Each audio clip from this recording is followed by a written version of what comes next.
21. 매니지먼트 개발. 체계적인 육성. 미래를 예측하는 것은 불가능하다. 그러므로 결정한 내용을 실행에 옮기고 때때로 수정해줄 사람, 나아가 미래의 매니지먼트를 이끌어갈 사람을 미리미리 시험하고 선택하여 체계적으로 육성하는 일이 무엇보다 중요하다.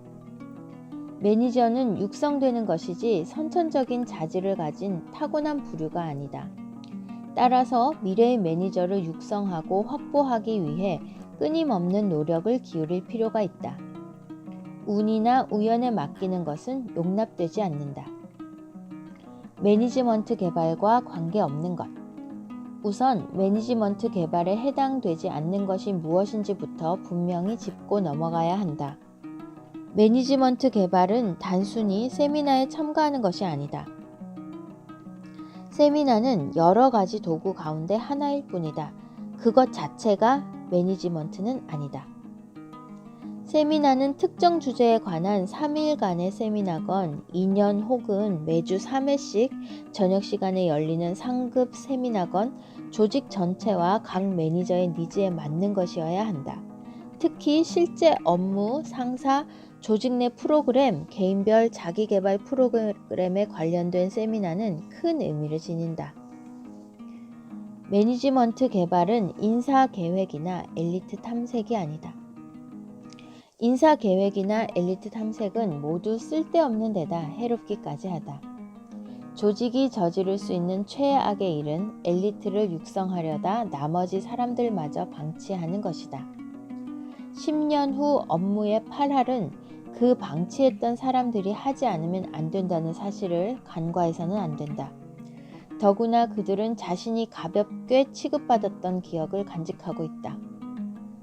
결국 조직이 방치했던 8할은 성과도 오르지 않고 생산성은 계속 낮을 뿐더러 새로운 것에 대한 의욕마저 잃어버리게 된다. 한편 선택받은 소수의 엘리트들 가운데 절반은 40대가 되면 말만 번지르르 했다는 것이 밝혀지곤 한다. 매니지먼트 개발은 사람의 성격을 바꾸기 위한 것이 아니다. 매니지먼트 개발은 성과를 올리기 위한 것이다. 강점을 마음껏 발휘하고 다른 사람의 생각이 아니라 자신의 방식으로 자유롭게 활동할 수 있도록 하기 위한 것이다. 고용주인 조직에게는 사람의 성격에 대해 이러쿵저러쿵 말할 자격이 없다. 고용관계는 특정 성과를 요구하는 계약에 지나지 않는다. 다른 것은 아무것도 요구할 수 없다. 다른 것을 요구하는 것은 인권과 프라이버시에 대한 부당하고도 불법적인 침해이며 권력의 남용이다. 피고용자는 충성, 애정, 행동 양식에 관해 아무것도 요구받을 필요가 없다. 요구받아야 하는 것은 오로지 성과뿐이다. 2부 매니지먼트의 방법에 대한 내용인데요. 처음 2부의 도입 파트에서 여러 가지 사례를 들면서 매니지먼트가 정말 필요하다라는 이야기를 했고, 그 중에 5장 매니저 부분에서는 저는 키워드를 2개 정도 꼽을 수 있을 것 같습니다. 하나는 성과, 그리고 하나는 성실성인데요.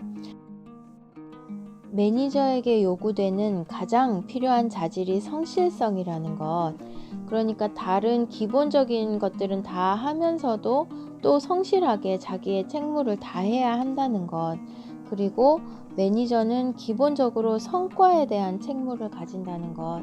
그러니까 그 자기가 관리해야 하는 사람들에 대해서 다른 요구는 필요 없이 오로지 성과에 초점을 맞춰서 매니지먼트를 해야 한다 라는 것이 가장 중요한 내용이 아닌가 이런 생각을 합니다.